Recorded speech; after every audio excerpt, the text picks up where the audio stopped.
Big boss 13 के सिद्धार्थ शुक्ला और आसिम रियाज, देखिए ये दोनों की याद आ गई। अब आप पूछेंगे कि आखिर इन दोनों की याद मुझे अभी बिग बॉस OTT 2 के टाइम पे क्यों आ गई।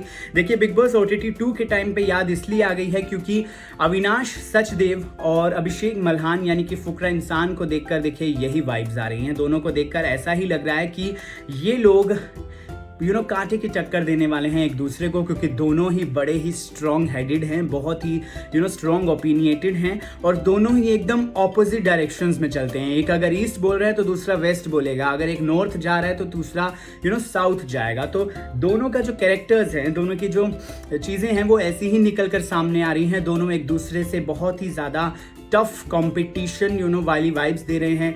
जब नॉमिनेशंस की प्रक्रिया हुई तो दोनों ने एक दूसरे को नॉमिनेट किया। दोनों ने कारण भी बताए कि अविनाश सचदेव के बारे में बोला गया कि ये बिना बात के मुद्दों में घुसता है, इसको अपनी बात कहनी है और TRP लेनी है और इसके लिए वो किसी भी हद तक जा सकता है।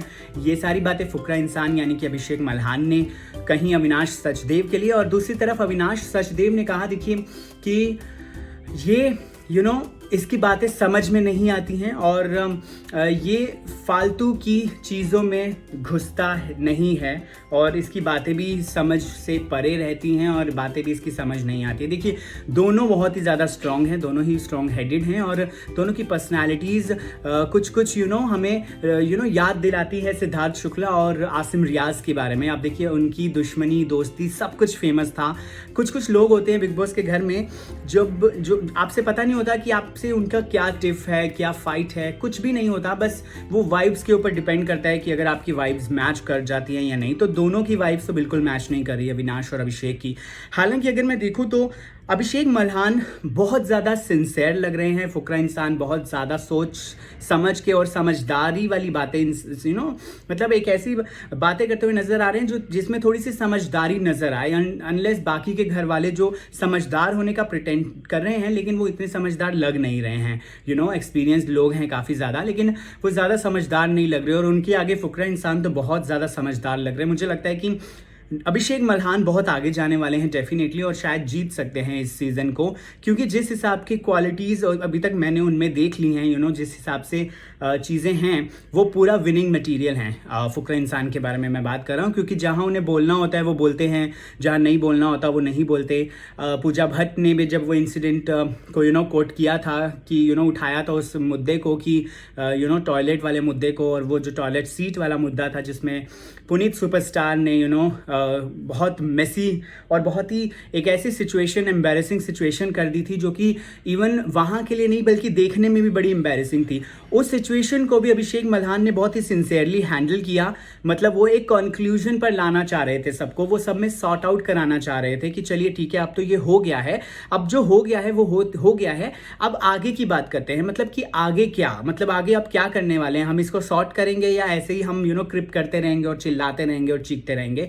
तो तब भी बड़े सिंसियर लगे मुझे। हालांकि पूजा भट्ट ने बोला कि आप समझ नहीं रहे हो, ये पूरे घर का मुद्दा है, बट उन्होंने कहा कि घर का मुद्दा है तो आप थोड़े धीमी गति में बात कीजिए, धीमी आवाज़ में बात कीजिए, मतलब बात जो है वो धीमी भी की जा सकती है। तो वो बहुत सिंसियर लग रहे हैं मुझे और देखिए ऐसा लग रहा है कि अभिषेक मल्हान डेफिनेटली बहुत ज़्यादा आगे जाने वाले हैं। जैसे अभी हमने हाल ही में देखा कि साइरस ने लंच से पहले ही 6 अंडे खा लिए। अब आप जानते ही हैं कि राशन को लेकर कितनी ज़्यादा दिक्कत हो जाती है घर के अंदर, कितना ज़्यादा इंपॉर्टेंट होता है राशन हर किसी के लिए। और अभिषेक मल्हान ने इस मुद्दे को उठाया। उन्होंने कहा कि ऐसे अगर हर कोई खाने लगा अंडे 6 तो हमारे पास तो राशन ही नहीं बचेगा। तो अभिषेक वो मुद्दे उठा रहे हैं, फुकरा इंसान वो मुद्दे उठा रहे हैं जो कि बिग बॉस के घर में मुद्दे बनते हैं और जो उठाने भी चाहिए। अनलाइक अदर्स जो कि जस्ट बिकॉज साइरस ने खाए हैं तो चुप बैठे हुए हैं, लेकिन अभिषेक मल्हान हैं, वो किसी से डरते नहीं हैं। और इसी बात के लिए मुझे वो बहुत ही ज़्यादा उनकी एक पर्सनालिटी बहुत ही ज़्यादा निखर कर सामने आ रही है, लोगों को पसंद आ रहे हैं अभिषेक मल्हान। और आपको कैसे लगता है कमेंट सेक्शन में हमें ज़रूर बताइएगा। और अविनाश सचदेव और अभिषेक मल्हान में से दोनों में से आपका फेवरेट कौन है, कमेंट सेक्शन में हमें लिखकर ज़रूर बता दें। साथ ही साथ एंटरटेनमेंट की खबरों के लिए आप सब्सक्राइब कर दें मेरे यूट्यूब चैनल को, which is journalist Himanshu Soni. नमस्कार।